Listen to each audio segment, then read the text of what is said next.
So Holly is the founder of the Sheep Collective and also the Livestock Collective, and she's employed as the Corporate Governance and Compliance Officer for Emmanuel Exports and has worked in the export industry full-time since 2013. She's also worked in private vet practice and in the livestock export industry as a veterinarian. She's also then transitioned into these compliance and corporate roles, again focusing on LiveX. Holly's involved in the livestock production sector because she wants to help get it right, and she thinks that so much more can be achieved from being inside and sharing the stories.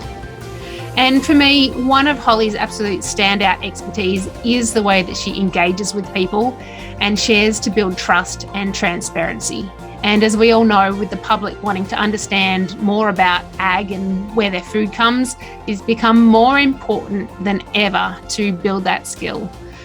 So today, as Holly gets her slides ready, she's going to lead us to learn just how and why we need to get better at telling our story so that we can all be able to do that as well. So please put your hands together and welcome Dr. Holly Ludeman.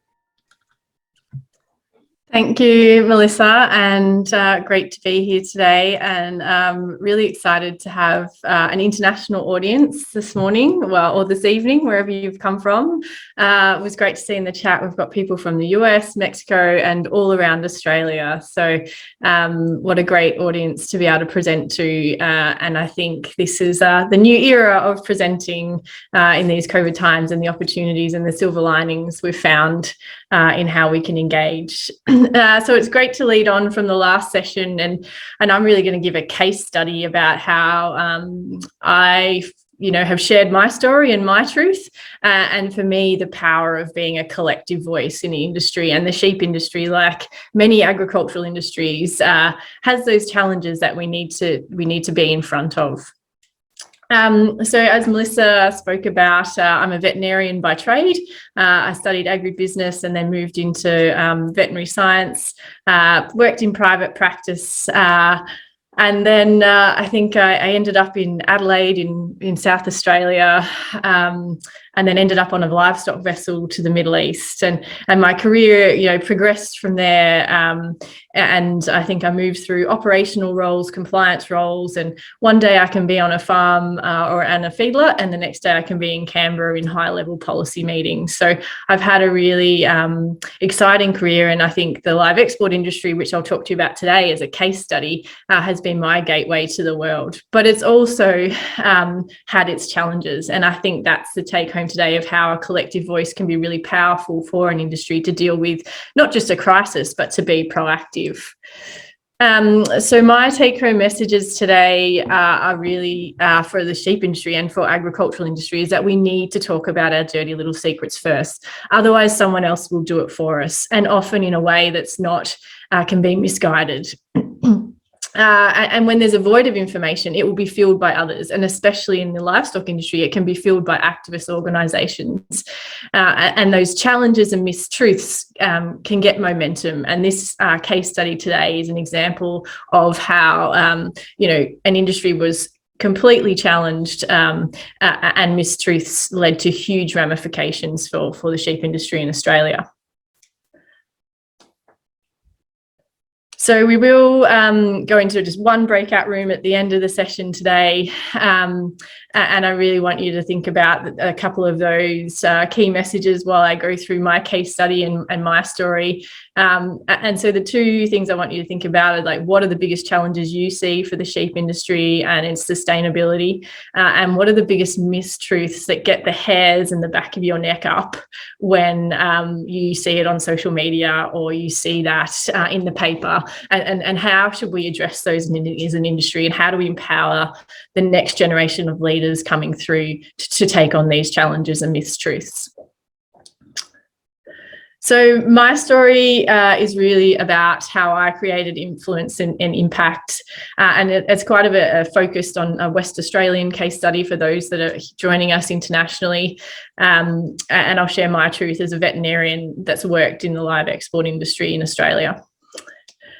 So we had a crisis event in 2017, which saw footage which was distressing for anyone that worked in the industry, but more importantly for the general public. There was a huge activist campaign and whistleblower footage that was shared across the nation. It led to huge regulatory changes and huge ramifications for the industry that was exporting upwards of 1.5 to 2 million sheep a year. And those ramifications flowed through the supply chain and had massive impacts on the industry, all the way from farm gate to shearing companies to truck drivers to exporters and to our importing nations, which Australia is a really important country exporting sheep to especially the Middle East for food security reasons. So this crisis event and emotive messages is an example of how consumers can be bombarded with emotive messages. And many of them may get, I suppose, roll on and not be balanced and not necessarily be factual. And a bad image can be shown and manipulated and create a feeling, people, especially people that don't have a connection to the land. And we have that. I know there's another speaker later today, Millie Nolan from the Livestock Collective, who'll talk to you about that gap between rural and city communities and how we can bridge that gap so that these crisis events can't be blown out of proportion. And so the livestock export industry is an interesting example, because we know consumers have questions about food, where it comes from and who's producing it. But in this example, it's the Australian public who are dictating and creating concern about how animals are being treated in Australia and during transport for another country who's going to consume them. So that adds a complexity about and what we call now, I suppose, community sentiment. And I'll put some things in the chat later on of some research done on community sentiment. But those in the US and Canada, I'm sure, will be very familiar of the Centre for Food Integrity. And they've done some great research on what drives trust and what people are really concerned about. Also, the Community Trust in Rural Industries and Voconic have done some great research in Australia.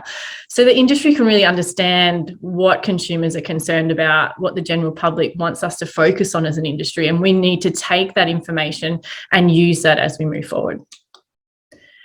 So, I mean, this case study of a crisis event in 2017, for me as a veterinarian, and I'd worked in the industry and I'd travelled on board to the Middle East, it really impacted me, and it wasn't my truth. And I knew that footage was not representative of an industry that I worked in and worked really hard in. And the reason I'd stayed in this industry and worked with companies is because any recommendations I put forward as a consultant or a veterinarian was always taken on board, and I'd had huge impacts on how businesses run, operational procedures, compliance and training of people, and it was a really proactive industry. And so the regulator and the industry had adopted all these changes because of that event, but it wasn't telling anyone about it. And a large activist voice had taken complete control of the conversation. So as I say, and I'll be quoted to say, when there's a void of information, it will be filled. And in this industry, it was filled with a large activist voice. So what I decided to do was then take a job with the company that was at the centre of this crisis in 2018. And I was brought on as a veterinarian and a compliance officer to help the business rehabilitate. And when I went through the whole supply chain from Australia to the Middle East, they were a long-standing company with excellent systems and processes. They hadn't told anyone about it, but not just them, the whole industry hadn't told anyone about it. The ag industry was, this older male type industry, and I'm not meaning to be offensive there, but older mentality that didn't want to have to justify what they did. This is a legal business. Let us get on and do it. But unfortunately, we're in a position where the community wants to know more and expects to know more. And the new research is showing if you don't talk about something, they assume you have something to hide. So I released a blog from a voyage. I took a film crew and said, I really just want to show my side of the story. I want to interview people that work in this industry and just show the, salt of the earth shearer, the truck driver, myself as a veterinarian, the importer. And I released a blog, and I won't play the videos because there's a bit of delay, but you'll understand, and we'll show one video at the end, and I'll share some links. this video of me just being on a vessel, talking about the daily routine, talking about the ventilation, talking about how I report to the federal government, had 90,000 views in a 2-week period, which showed that it was all organic. And I did a lot of it on my phone. I did have then took a film crew to Kuwait and all through the supply chain here in Australia and on the vessel to collect footage. So it showed there was that huge void of information. So I'll just click through that. So from there and that momentum that we created with that blog and me being brave and stepping hugely out of my comfort zone because I wanted to share my truth that this time in industry was in crisis. We then had a group of us get together, and this is the crux of, the collective voice. And we stood together as, the truck driver, a veterinarian, the shearer, the farmer, because we were all part of this supply chain and knew that we needed to stand together. It's really difficult, especially because this was such an emotive issue at the time, for any one person to stand up and talk about it. And there were so many challenges. We didn't have this united industry voice. There were political landscape, which we're moving into again here, was, at the time there was about to be an election, and this was being used in policy and political discussions between the two parties that were running. We've got this growing urban-rural divide, which again, Millie will talk about later today, and how we try and gap that. Transparency and visibility and people seeing real footage and examples of reality wasn't there. So again, that void of information created a huge challenge. And for me, at the time, being a young female, saying, look, we need to be on social media, the resistance to change was huge and the fear was huge.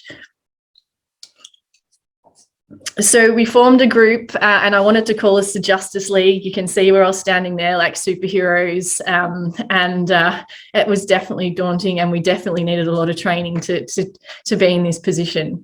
And that's progressed on with the company now running leadership workshops. So we didn't have this united voice. We needed to kind of change the hearts and minds of people, show them the authentic people like myself that worked in the industry, and openly share what we were doing through shared values, not facts and figures. People didn't necessarily want to know, and now through research we can demonstrate that they don't want to know, see someone in a white coat giving them facts and figures and science. They want to understand that we care for the animals, that we care for the communities, and that we're providing a valuable food source for our trading partners. So the plan for us, was to be courageous, and I definitely didn't expect as a veterinarian to be standing in front of this media scrum. So we had every news channel, radio, podcast, print that you can imagine come on board after I sent that blog out to 200 politicians and every media company. And they'd never had unfiltered access before to come onto the wharf, to come onto a vessel, to see this, I suppose, area of the supply chain that had been hidden, and not for any other reason that the industry had been hiding anything. It was just they were getting on with the legal business. It was really difficult to get people into a closed port system. We started doing social media because the only place social media was talking about live export was activist organisations. Having a website, and for me, one of the best things we did was vessel tours and talking to the media, which I'll go through briefly. So again, this was about me sharing my truth, and for us standing together as that collective voice. What it allowed us to do was all talk about our area of expertise. So if someone was talking about, the challenges in road transport, or the challenges on board as a veterinarian, or the challenges as an exporter or an importer, we could all, or a producer. I think that was what's important about being a collective. And the ag industry can be very disjointed, as far as you've got the Trucking Association, you've got the Shearers Association, whereas what I was really passionate about was how do we all come together here to talk about this as a united front and a collective voice. And that's why we needed to have these stories from those salt of the earth people, and they were really successful on social media to follow on from my blog. So this is an example of Dale, who is a stockman who's worked at this feedlot for 20 years, and he talks about how he cares about animal welfare, and he's always monitoring the livestock, and he's got a team of people. And so I won't play this video, but this is an example of something got 40,000 views really quickly because there was this void of information of understanding how a quarantine facility that holds 70,000 sheep, we'd never showed footage about what that looked like, and what the day-to-day practices were. Animals welfare is number one. Aside from getting, those professional interviews and supply chain videos, which were really important, we also had just raw footage, and putting raw footage forward like this is a time lapse of what it looks like on a vessel for the whole voyage. So just being able to show people, here's 10 days of what it looks like on a voyage, again, was able to take away those mistruths that animals were in poor conditions. And again, this footage hadn't been shown, and we were filling that void of information, which had huge momentum and organic social media engagement. So every time we posted something on social media in this time, and we were in this crisis phase of helping the industry adapt to the changes that had gone on, and the social outcry that had occurred, we had huge engagement. And I think what it did was gave people that supported the industry or the rural communities some information they could share, some information and stories that they could share with people that were asking them questions.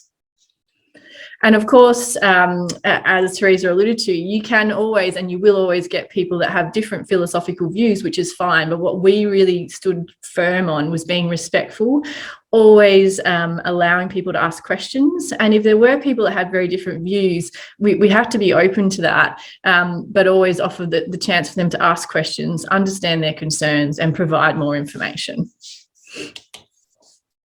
Of course, having a website, it sounds like a no-brainer, but having a website that isn't industry focused, that uses language that, because we had students doing ethics assignments on this, and we have people that don't want to go to an MLA or a Live Corp or like an R&D website to see information. And that information isn't also in the right, I suppose, terminology that is approachable for some of the people that we want to target in the community, to understand that, we care about our practices, whether it's live export, or any other part of the livestock industry. One of my favourite parts of this project early on was actively taking people through the supply chain. So like I said, I sent that blog to 200 politicians, producers, livestock agents, truck drivers. There'd been truck drivers that had delivered sheep to the wharf for 20 years, but they'd never come on board the vessel. So what I really loved doing was taking them and opening it up and saying, this is what you're part of. And that's had a huge impact on the supply chain compliance. So me being able to take farmers, livestock agents, and truck drivers on board has helped me, from my compliance role, talk to them about, here's the impact you can have on, making sure livestock are handled properly, that the right animals enter the supply chain.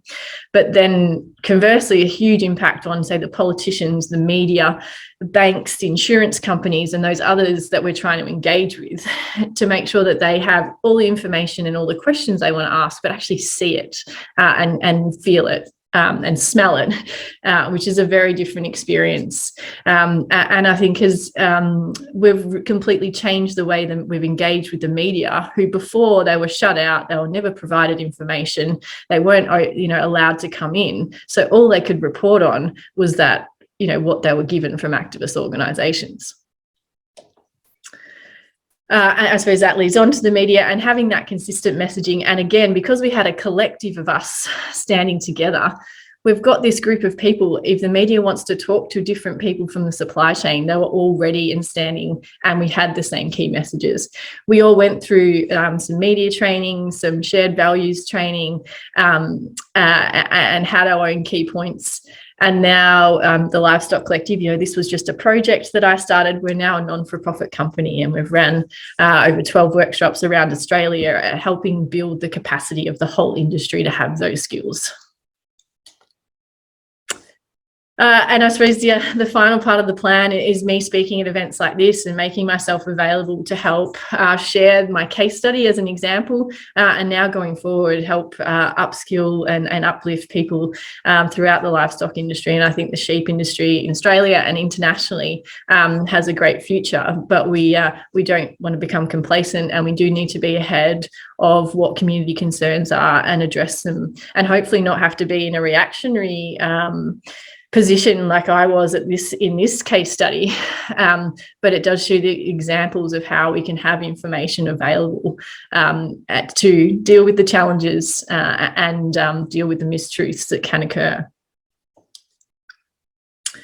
So what wasn't planned was the overwhelming supply chain support. And I think we are still one of the only truly supply chain focused organisations. We've evolved from this case study and this project I put forward to me getting support to develop and progress the company into a non-for-profit. And we're now engaged by industry organisations to deliver leadership workshops, communication programs throughout Australia and working on internationally. So I think that is, again, my leadership journey and how I took, something that I wanted to share my truth, and it evolved because we definitely took bravery at the time, but the support of the people that stood beside me was the most important. So when there's a void of information, it will be filled. And in the live export industry, it was filled by a really loud activist voice. So that's just filtering and I can't hear sound. So I'll talk through it. But this is an example of one of the directors of the Livestock Collective. He's on his farm in Corrigin in Western Australia, and he's a fine merino breeder who also sells some of his products into the live export supply chain. So the Weathers would no doubt enter into the feedlot, which I am part of in Western Australia. And I suppose what we were doing through these videos was sharing that authentic story of someone on the ground and their role in the supply chain. And I'll put this link into the chat so we can all, you can watch it at a later date.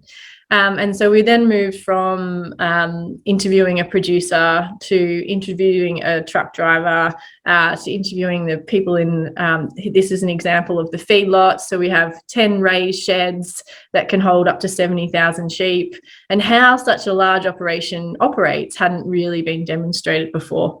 And Mike Koenig here talks about how sheep are prepared, how we're drafted, how we're sort of the enormous amount of regulatory processes we go through in preparing the livestock, in drafting, in government inspections, and that rigorous QA system means that only the healthiest, most eligible livestock are part of the supply chain. And then I suppose we went through loading on board the vessel, working with the stock people. And I suppose one of the great things that I've had through working through this supply chain is working with different cultures. And it's great we've got an international audience here. There's millions of livestock exported around the world. Australia is only one country that is an exporter, and we have really high regulatory standards, and we've learnt a lot. And I think we've got a great opportunity to help other countries improve in that area. And not necessarily saying that they're doing anything wrong, but at the moment we're definitely not on a level playing field on an international standard, and that has had a huge impact on the trade in Australia. So here's an example of the Fremantle port loading. Again, people hadn't had access to being on board a voyage, seeing the automated feeding systems, the automated watering systems, the sophisticated ventilation systems. And again, because there was a void of information at the time when we released this, and this is a truck driver, and I will tell you, every time we put out something from a truckie, it gets huge engagement. Everyone loves the truck driver in Australia. I'm sure the US people will say the same. So I think we had a truck driver from Broome that we posted something recently, and he got 40,000 views very quickly. So I think it just shows those authentic stories are what's important. And this is an example of an older vessel which has been replaced now, and a veterinarian doing her job on board. and we talk about the importance of the government reporting. So again, this video that had a lot of engagement and helped answer a lot of questions, which was about regulatory oversight and how do people know that what's being reported was accurate, because that was one of the challenges. So there's been so many changes in the last 3 years that we've been able to help demonstrate through this campaign. So we'll probably go into a breakout room shortly, and I think I've gone slightly over time, slightly under time, no rush. And I'll see if we can. And I think what we really wanted to talk about after me sharing my case study was, I've showed an example of what the biggest challenge for me was in my career in the sheep industry in Western Australia was in crisis. But for me, it wasn't my truth, and it wasn't the systemic, that wasn't demonstrating systemic failure in the industry. There was a crisis event and it took over the narrative. So for me, it was dispelling the mistruths was through sharing stories from those authentic parts of the supply chain. So in your breakout rooms, talk about what you think the biggest challenge is for the industry and what are the biggest mistruths what we need to work on for a sustainable international global sheep industry. Thank you, everyone. And I definitely had a good chat in my group. And for me, the sustainability of the industry moving forward, there's definitely animal welfare is a core challenge for all of us to talk about and make sure we can, demonstrate wherever you are in the world, that will be a challenge. I'll just share my screen for the final couple of slides. And there's a lot of research being done on what the community is concerned about. So I just threw a few of those in the chat. So whether it's the Centre of Food Integrity, talking about how the trust works, or the Community Trust in Rural Industries in Australia, Voconic and LiveCorp, which are the R&D bodies for livestock export, for example, have done some great research too. And all of that is about how do we maintain acceptance and trust in an industry. And I hope through my example, I've demonstrated some of this trust model. And I know Charlie Arnott from the US was a great inspiration for me when I saw him speak at the LAMX conference in Western Australia a few years ago. And he used that Centre of Food Integrity trust model when he was talking about what drives trust. And I think typically we've thought we need to give people facts, figures, science, and say, no, you're wrong. This is what you need to know. And more we're understanding that's not the case. We need to demonstrate through, having similar values. If someone knows, no, I'm a veterinarian, I really care about livestock. I'm at the feedlot helping care for those livestock during the day. These are the checks we do. That helps build confidence and trust through shared values. And hopefully that doesn't sound too airy-fairy. There is a lot of research in that space now, and more we're understanding what consumers are concerned about, what the public are concerned about, and then we can address that as an industry. So that's what I see as the biggest challenge, and dispelling that mistruths, again, will come through those authentic stories that we share.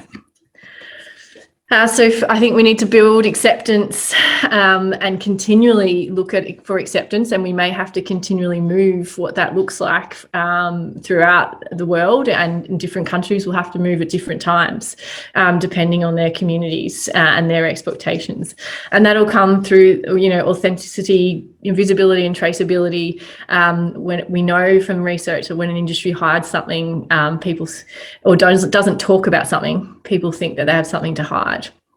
And we have to be respectful. There will be people in the community that have different philosophical views and don't agree with livestock production, and that's okay. It's always allowing them to share their concerns and provide them with more information if they want it.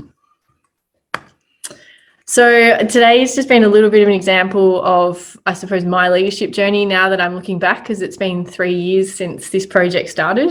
And we've now, as I discussed, evolved into a non-for-profit company. And Millie Nolan, who's speaking later today, works for the Livestock Collective and runs our leadership workshops, which I think some people on the line have done as well. And for me at the time, I was a veterinarian, I was a scientist, and I've moved heavily into this communication space. And it was really about enlisting the aid and support of others. So standing together again as that collective voice, as a collective industry, breaking down these barriers of these organisations that were driven by maybe levy payers and standing together to really look at the sustainability of an industry moving forward and having vibrant rural communities and vibrant industry in general. So I hope that my case study of a collective voice has provided you some ideas of how we can talk about challenging things the challenges for the global sheep industry. Live export by no means is the only example, but that's been my example of sharing my story, and I look forward to any questions, and hope you enjoy the rest of your conference, and thanks for joining from around the world, and the industry's in bright hands. Thank you so much, Holly. That is brilliant to hear about what you've been doing in the Livestock Collective. I know some people in Australia have heard a little bit about that story, but it's an example that is so different to what most people would have seen. And so the key things for me is that we all need to be aware that where there is a void of information, it will be filled. If we don't tell our story, then people are going to think that it's us having something to hide. That's a pretty scary quote of yours that every time you say it, it just gets the hair on the back of my neck up and going. So how do we continue to break down these barriers? Thank you so much, Holly, for helping us think through a whole lot of those different angles today. Brilliant to hear. Okay. So I know there are a lot of questions that people have got in mind, and a few starting to come up in the chat bar. So if you've got some questions as well, please feel free to put them in the chat. Also, we're going to finish up the day with a quick Q&A with Teresa and Holly. But before we just jump into that, I just wanted to go and thank them both once again very much for being here today and sharing their experience with all of us. And as part of thanking and sharing, thanking our speakers, the best way to do that is for us to be able to give them a little bit of feedback. So very quickly, I wondered if you'd be able to click a link in the chat box and just fill in a very brief feedback form for us so we can say thank you to our speakers and give them a bit of guidance on what has been the most useful for you today. So globalsheepforum.com/feedback1. There should be a link coming up in the chat there that you can click as well to get you there. So globalsheepforum.com/feedback1 is the best way that we can thank our speakers and give them feedback that will help provide a better program for everyone next time around. And I'm sure you'll agree that Teresa and Holly have done a marvellous job with us today. Excuse me. So just while you're filling out that feedback form, can anyone see the link there? No. Okay. globalsheepforum.com/feedback1.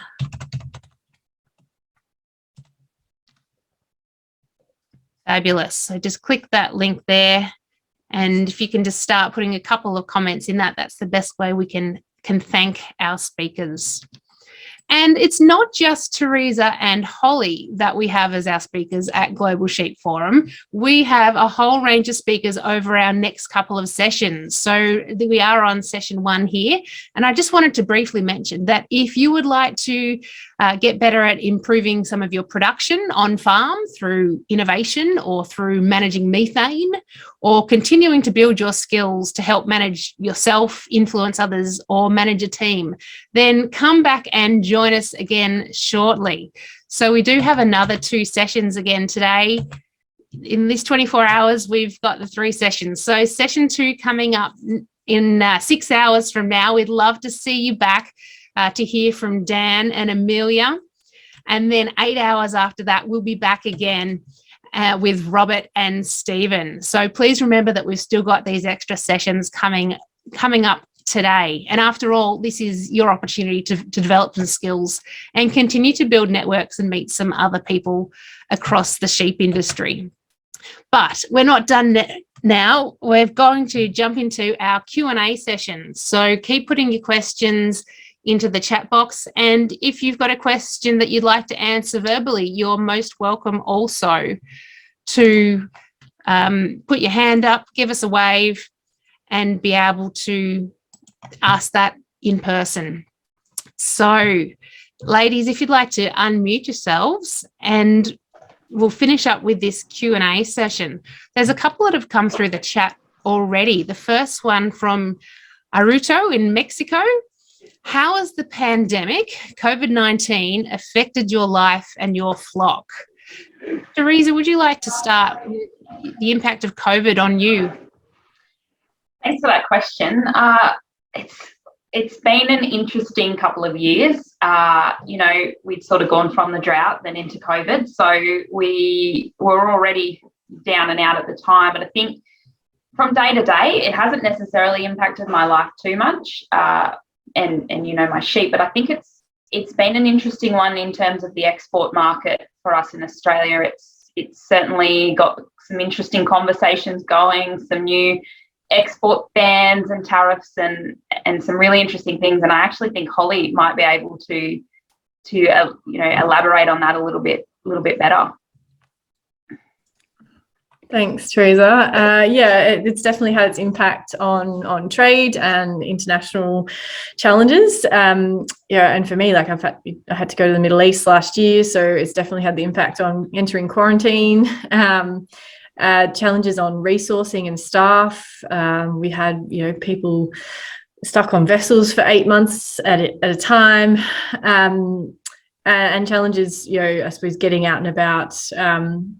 So there's commercial impacts, impacts on staff, impacts on morale, and huge impacts on importers. I know, air freight stopped to some places, so some of our live export shipments were, critical for Middle East trading partners in supply of critical protein for those regions during last year, especially around religious festivals. So it's had a big impact on the sheep industry. Okay, we've got another question come in from Megan in Canada. I think this one's for Holly, probably in particular. How do you fund your website and social media, etc.? Does government help with that? Is it all volunteer? I'm sure there's other people keen to find out options for getting some extra grant money or other ways to build a profile. Yeah, thanks. Great question. So we started off and it was just me and the company I was working for. And then we worked with MLA and I had a project grant. So that's our, industry body that producers pay levies to. We then progressed to now as a non-for-profit company have multiple companies as funding partners that we deliver projects to. So we offer value to them by either continuing to share this information, continuing to do our social media, and now our livestock leaders workshops and management fees are helping with our funding. So we're still a non-for-profit and relying on industry aligning with our value proposition. So we have funds from MLA, Live Corp, export companies, directly from farmers that agree with us and what we're doing. So it's been really humbling to have that support of something that I thought was just going to be a case study and then I could walk away. 3 years later, we have 3 employees and are, a successful non-for-profit company. Thanks for that. We have another question again. Thanks, Megan. Are there concerns about biosecurity with that many animals? You're talking about 70,000 animals in one lot when you're on ships of that size. Really curious. How does the logistics work? Yeah, great question.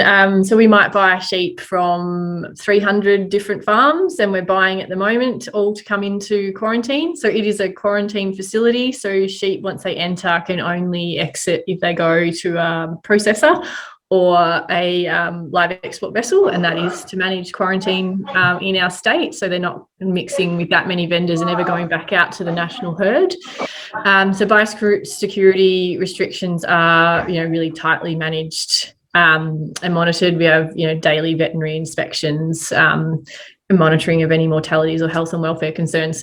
We're lucky in Western Australia. We're, high disease freedom status and not a lot of issues this time of year. We've had a really wet season. We can have things like fly strike and lameness coming out of a wet season. And then on the vessel, because of this stringent quarantine process, we're consistently getting 99.9% of animals discharging. So the mortalities and the illness are negligible on board because of how much the industry has invested in its processes and systems over the last few years. And even before that, it was 99%. So we've kind of narrowed that 1% down to 0.1 to 0.2%. That's fantastic numbers. Congratulations to everyone involved and everyone, all the way back to on farm. It takes a whole definitely. Supply chain to make that happen. So you on the call here. Congratulations. Yeah, definitely starts on farm. And I think that's been, I know Elpa was on the line as well, the livestock agencies, and I think that's really important to acknowledge, how much impact producers and agents have in any supply chain, and getting it right and making sure we're getting the right product for the right market, and getting feedback back to producers on things they can change. So only last voyage we had one line of sheep overrepresented in mortalities, and we linked it back to in a vaccination. So I was able to go back and work with that producer so they can make improvements on farm and in the supply chain. Fantastic to hear how you do backtrack and fix it at grassroots. And we know accidents happen, and despite everyone's best efforts sometimes. So. Fabulous. Well, anyone else with any questions, please feel free to give us a wave, and we're happy to take questions live if there are any there. But otherwise, the feedback coming through the chat is big thank yous to both of you. And I would like to again reiterate that. Very much to Teresa and Holly for being our key presenters here today in session 1, for our event team, Chloe and JJ in particular, for making everything run smoothly. And of course, all the partners of the Global Sheep Forum Next Generation. It's certainly because of them that we are all here today and enjoying the opportunity to share and learn more about the sheep industry and about each other as we build this global network. So thank you so much for being here. Congratulations for taking the time out of your day to be part of the event. And we look forward to having you back here and seeing you for session 2. We'll be back live in 6 hours' time. So enjoy the rest of your day and look forward to seeing those of you who can join us again at session 2. Thank you so much, everyone. Have a wonderful day.